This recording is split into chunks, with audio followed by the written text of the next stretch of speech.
right, the second case on our docket this afternoon is case number 24-1139, Catherine Johnson versus Dominic and Caroline Johnson. Appellant's counsel, when you're ready.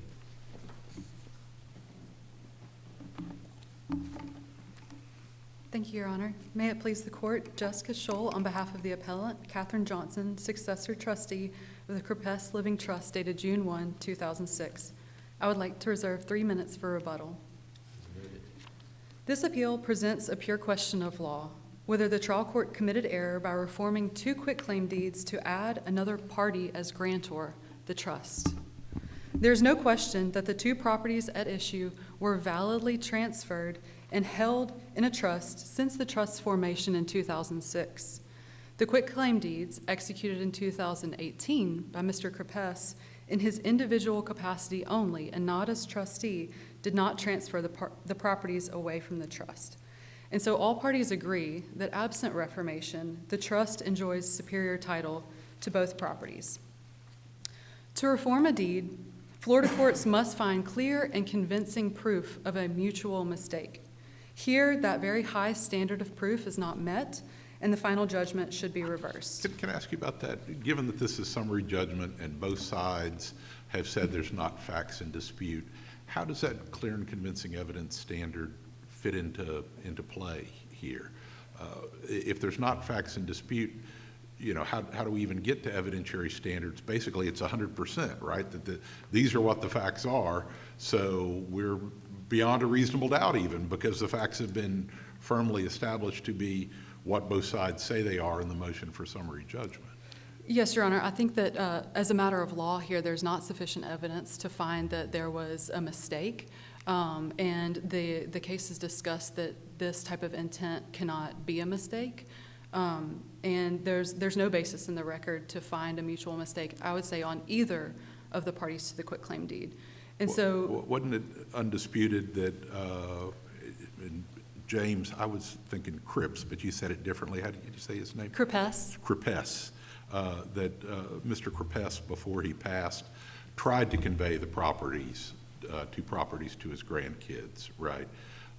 He executed some quitclaim deeds, and the alleged mutual mistake was that both he and the grandkids thought he had sole title to the property, when in actuality he had title to the property as trustee of the Crepes Trust. So that would be, would that not be mutual mistake then? No, Your Honor. Why is that not?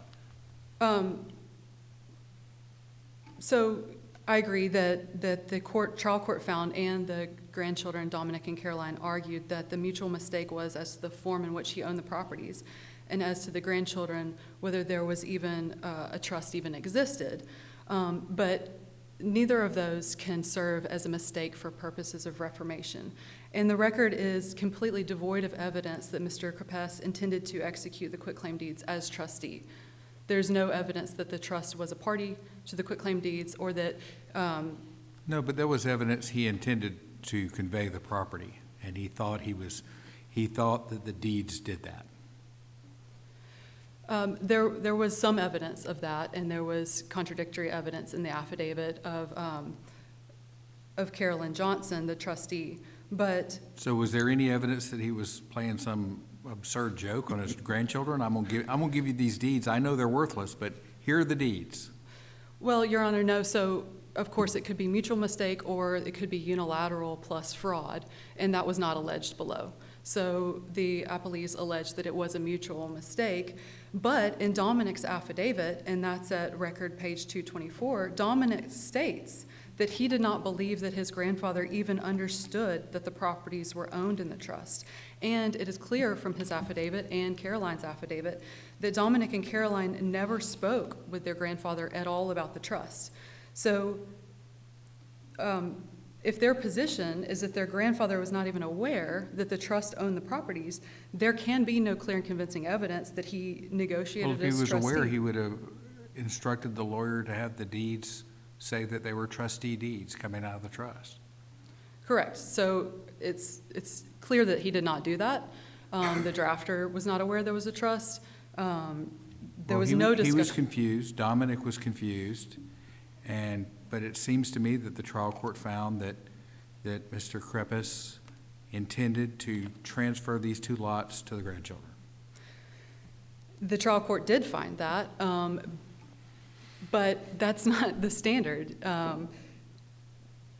There wasn't ever anything in the record that would indicate that the trust was intended to be part of this deed and was inadvertently left off. Instead, all of the evidence is to the opposite. But you're looking at kind of the smaller picture. In the big picture, that granddad wanted to give the grandkids 2 sets of property. He went to an attorney and tried to do that, and lo and behold, he should have said as trustee instead of as a widowed man, right? I mean, that's basically the extent of it. But the trust is a formality and not one that I think the court should dispense with. And in addition, the Florida courts have found that a grantor's intent is irrelevant when he lacks the capacity to convey. And so the third district in the Aronson case in 2006 rejected this same argument, holding that But that wasn't a Reformation case, was it? I would disagree with that, although Reformation I was think not. everybody here agrees that the deeds were wrong, and by themselves, they did not transfer the property. That the issue is whether the trial court was correct in allowing reformation of the deeds to reflect that the grantor was the trust. Yes, Your Honor.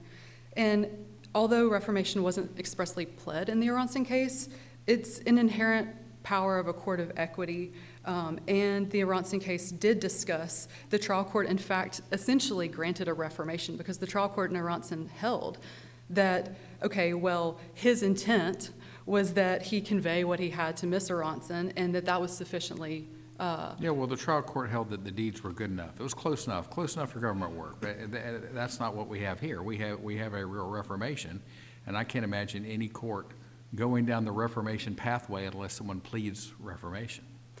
there's cases in the briefing that has occurred. And so regardless, there are multiple cases in addition to the Aronson case where the intent was held and basically kind of a reformation analysis was conducted. In the 5th District, the Shonrai Investments case, in that case, the district court affirmed that as a matter of law, reformation does not lie, where the corporate grantor was not a party to the instrument sought to be reformed because the court has no authority to reform a wild deed, which is what we have here, by adding a corporate grantor and supplying the necessary witnesses or corporate seal required by Florida law. And in Shonrai Investments, the 5th DCA characterized adding a party, in this case the trust, is its own entity, as a quantum leap in the law of reformation. And that is because... Is there some impact that the trust here was a revocable trust? So I think as Judge Roberts pointed out, had this been done correctly, all of this could have been done legally, and Granddad could have transferred that, right? So given that it's a revocable, not irrevocable, but a revocable trust, what vested rights did the trust have that were impacted by this? Yes, Your Honor. Any transfer could be done if it's done correctly. The trust required the formalities of a deed, a written instrument, if assets were going to be transferred or if the trust was going to be revoked. But one of your arguments, as I understood it, was that reformation can't be used to deprive a party of vested rights. But given that it was a revocable trust, were there any vested rights in the trust or any of the beneficiaries of the trust? Well, I understand, Your Honor. And so in that case, it may have been not a fully vested. The successor trustee in this case was named as the primary beneficiary specifically for the properties, but I understand Your Honor's point. It's well taken. But the 5th DCA did determine that reformation cannot reach title to property not vested in the grantor of the instrument. So as was the case in those instances, here the trust is not a party. Mr. Krepes did not have title. There's no argument raised that the trust was an alter ego of him or that this is a unilateral mistake plus fraud, particularly where he wasn't even aware of the trust's ownership. So I do want to touch on briefly, I know I'm running short on time, but The grantee in this case is also Mr. Krepes, individually for a life estate. So there can be no mutual mistake with himself, and with respect to Dominic and Caroline, named as remaindermen, this is a gifted interest which is not subject to reformation. And as we pointed out in our briefs, for nearly a century, Florida courts have held that. But Well, even you pointed out that a donative transfer isn't normally subject to reformation, but the consideration that $10 and other valuable consideration, we've said, although it was a long time ago, I think back in the 70s, we've got a case that says $10 is enough. Now, maybe with inflation, it needs to be $40 and other good and valuable consideration, but some sort of nominal consideration, as long as it's recited, has been held to be sufficient. sufficient consideration, but different on a reformation. And in this case, there's no indication that the remaindermen paid the $10. The grantee would have paid the $10.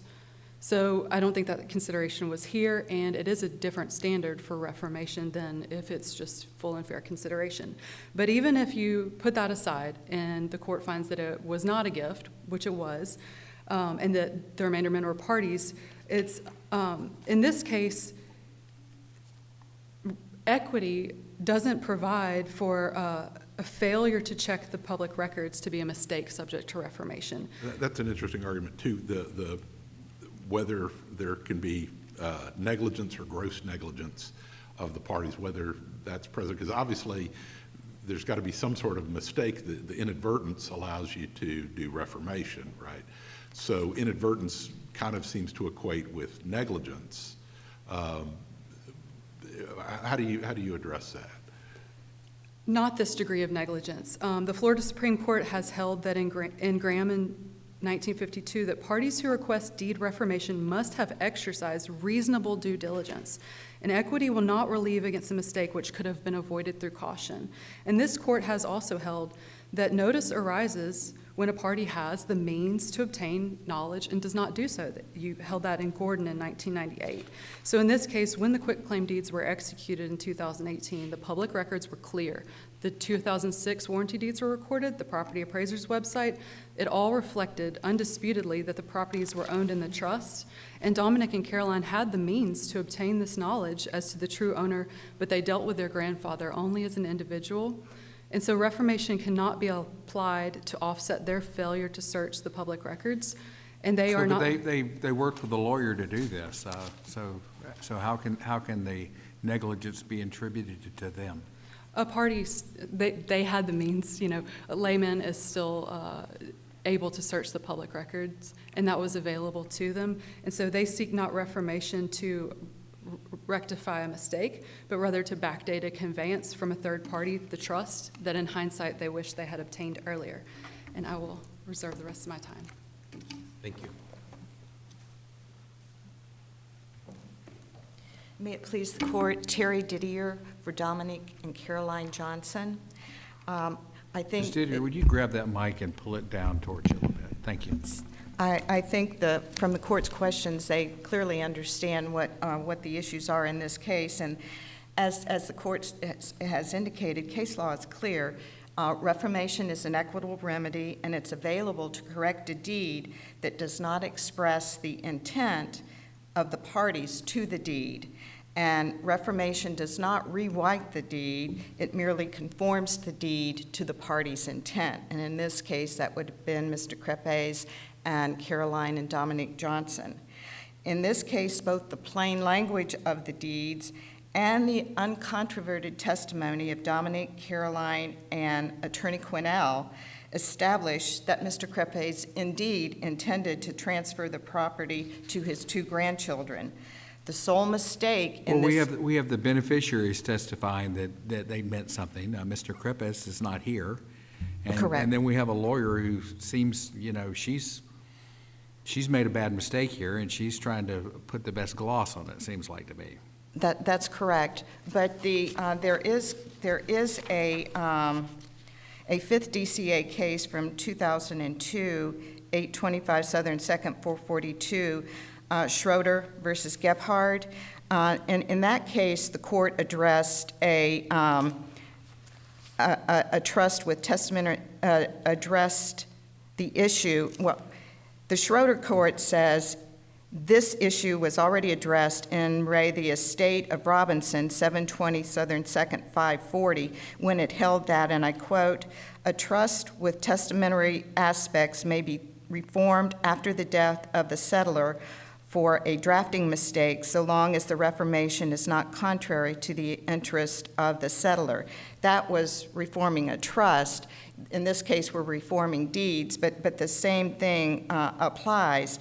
In Schroeder, the court found that the settlor and her attorney erroneously assumed that any disposition to the beneficiary per stirpes would, in the event of the beneficiary's predeceasing the settlor, pass to the beneficiary's children. But because of the changes in the relationship with her adopted children, that assumption no longer applied as the trust was drafted. And the court found, and I quote, "Allowing a court to reform an inter vivos trust after the death of the settlor is consistent with the general equitable principles well established in Florida and other states. It has long been held that equity will reform an agreement so as to conform to the intent of the parties when an agreement, which due to a mistake of the drafter, violates or fails to carry out the intention of the parties. Relief is given where, through a mistake of the scrivener, the instrument contains an error or fails to properly define the terms Yeah, but doesn't agreed to by scrivener's the error mean parties." someone just wrote something down wrong, not they don't understand what they own? I'm And s- does the law have a presumption that a person knows what they own? Yes, and I think in this And case. the nature of that ownership? I'm sorry? And the nature of that ownership? Well, I don't know that the law presumes they know the nature. And in this case, even the appellee's brief, Ms. Johnson admitted that Mr. Crepes misunderstood how the property, how he needed to transfer the property. And in this case, the trust in this case, because the way the trust was written, and even the attorney touched on this in her testimony, it said, "The trustee powers in the trust provide, in addition to any power hereinafter specifically granted to our trustee, it is our intention that our trustee have the power respecting property in our trust that an absolute owner of such property would have." And that goes on to say, "Our trustee shall have the Well, power sure, to..." that meant he had full authority to take it out of the trust, but if you're deeding something out of the trust, you got to indicate on the deed that the deed is from the trust, right? That is the way Reformation, that is the way it should have worked, but the purpose of Reformation is to correct that it didn't work that way. And that is why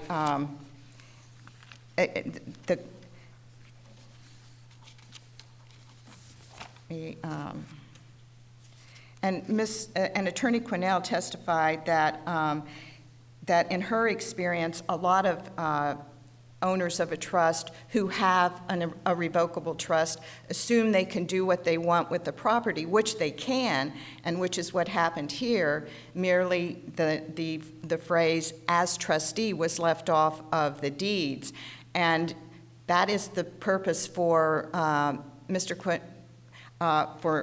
Crepes going to the attorney to draft a deed that would conform to the law with respect to his intent.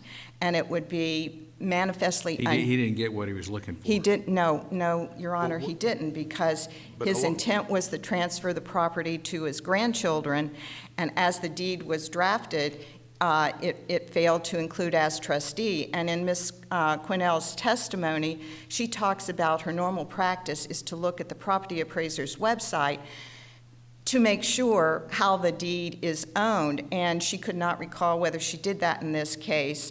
And But, along those lines, then, that for equity to apply, the party claiming equity has to have acted with some diligence, right? I'm So sorry, Your Honor, I'm having trouble For here. equity to apply, the party has to have acted with some diligence, right? Correct. So obviously, there was some negligence here by somebody, most likely the attorney, in not determining that this was owned by the trust instead of individually. But who needed to have done the diligence here? And was it your clients who needed to have been more diligent to be entitled to reformation? Well, this was different than an arm's length transaction when we talk about due diligence. In this case, we're talking about family members who had trust in each other, and there was no reason for Dominique and Caroline to question whether their grandfather owned the property. They knew he lived on the property, that they owned the property, and there was actually nothing to raise in their mind why, whether he owned the property or not. And both parties agreed that they were not aware of the trust. There was simply no reason for them to assume that their grandfather was lying to them or didn't understand what he owned. And this is different from an arm's length transaction outside of family members and the family trust.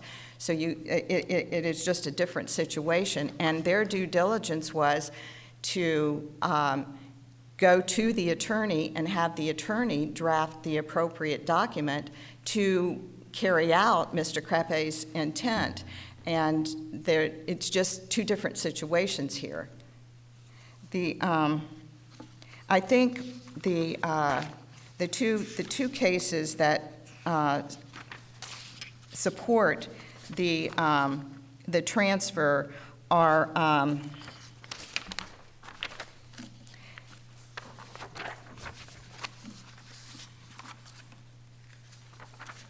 in this case,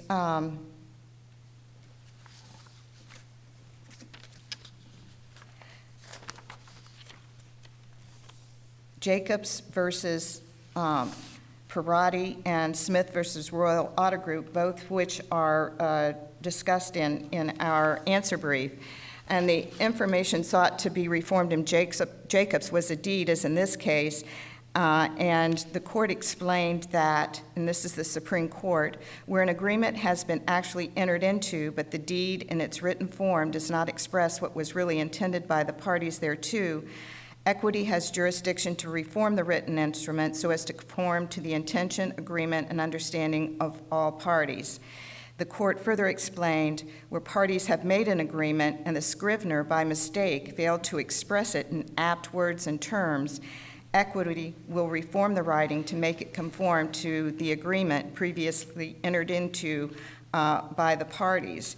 And although Jacobs is an old case, it's been cited 51 times according to LexisNexis without question, including as late as 2002. And one of the cases that cites Jacobs is the Smith versus Royal Auto Group. And Smith involved a missing signature, a total missing signature, on an agreement for the purchase of an auto dealership. And the appellate court, citing Jacobs with approval, explained that, and I quote, "Reformation at its essence acts to correct an error not in the party's agreement, but in the writing, which constitutes the embodiment of that agreement. Thus, the Florida courts have consistently held that where a mistake in writing is the product of the parties' mutual mistake, the writing should be reformed to accurately reflect the parties' agreement." Here, the evidence from Dominique, Caroline, and Mr.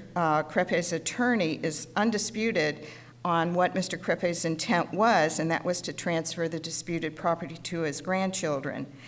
There's no question that Mr. Creppe's, as the sole trustee, had the authority to make those transfers. The writing simply failed to indicate that appropriate capacity. In Smith versus... And whether that was sufficient to establish a reformation case is really the purview of a trial judge to determine what really went on there and whether mistakes were made. Yes, Your Honor. Yes, Your Honor.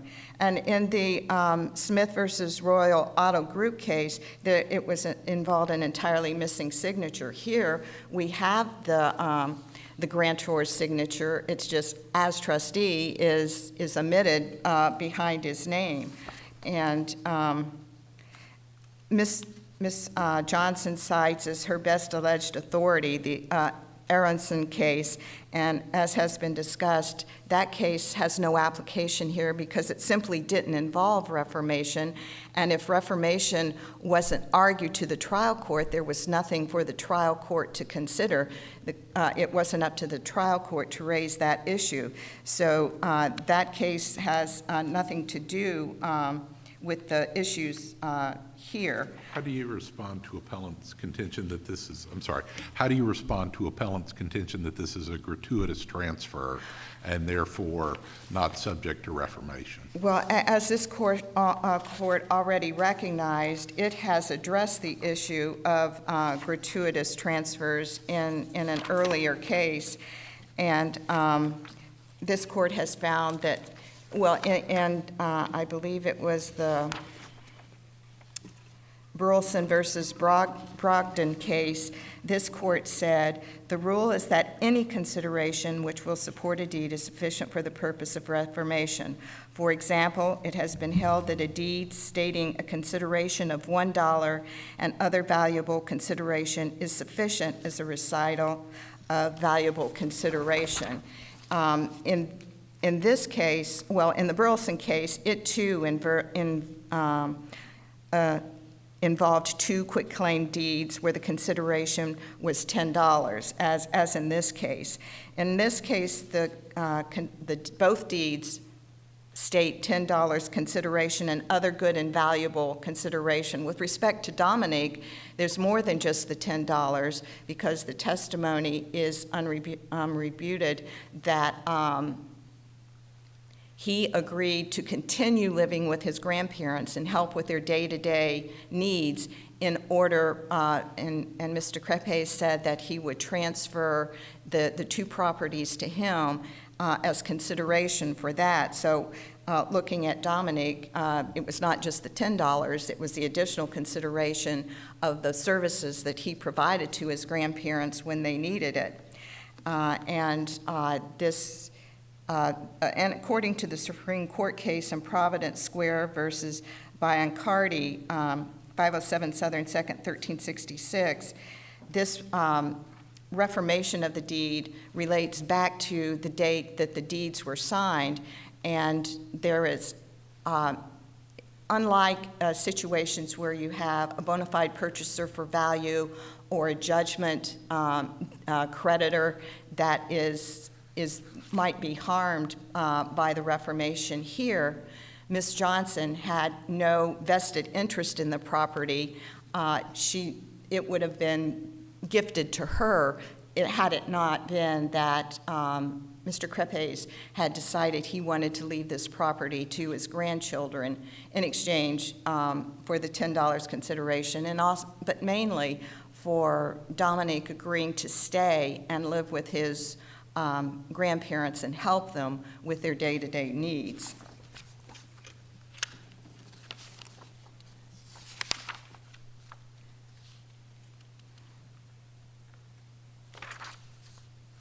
And I think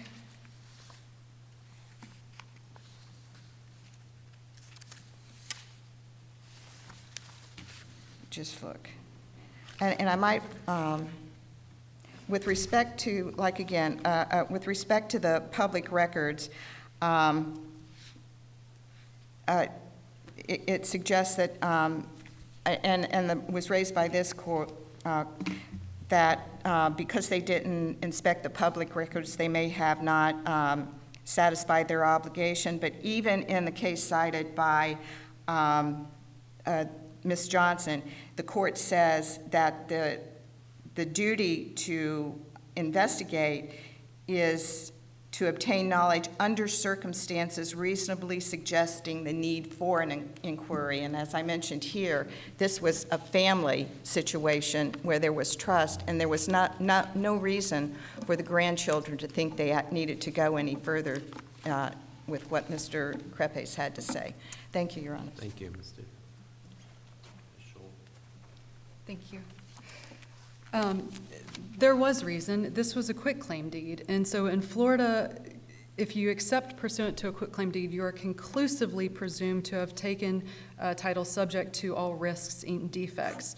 I would say that to distinguish the Schroeder case, again, that was a trust, and here it is contrary to the interests of the trust and to the settlor, one of which was not Mr. Kripes. He was not even a settlor as to one of these two properties. Yes, the law does presume that you know what you own, and for the purposes of argument, for this argument, we didn't dispute that he might have been mistaken as to the form, but the law still presumes that. The Smith case that was cited, I think, is interesting, and it does contain a footnote that's worth looking at, footnote 8 and 9. And footnote 8 cites the Tri-County produce distribution case, and that case holds that it is an inherent power of a court of equity to order an instrument reformed in such a manner as to cause the instrument to reflect the true agreement. So it is an inherent power. I think that Aronson remains a good case for us and is exactly on point. Footnote 9 in the Smith case kind of goes through, because Smith acknowledges, we don't have this situation in the case law where we're missing a signature. And so they kind of go through, here are some other cases from other districts where that might have been the case. And if you look at them, they're all very distinguishable.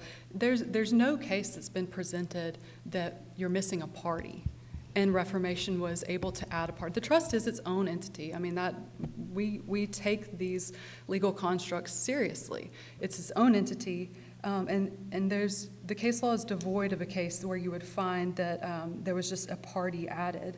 And so in those cases, it was, the husband and wife signed the wrong documents. She signed a rider to the mortgage rather than the actual page.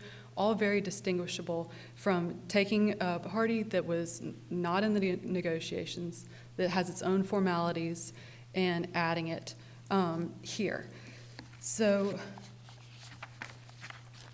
I would say that adding a party is beyond the scope of any law that this court has before it, and that would be new law.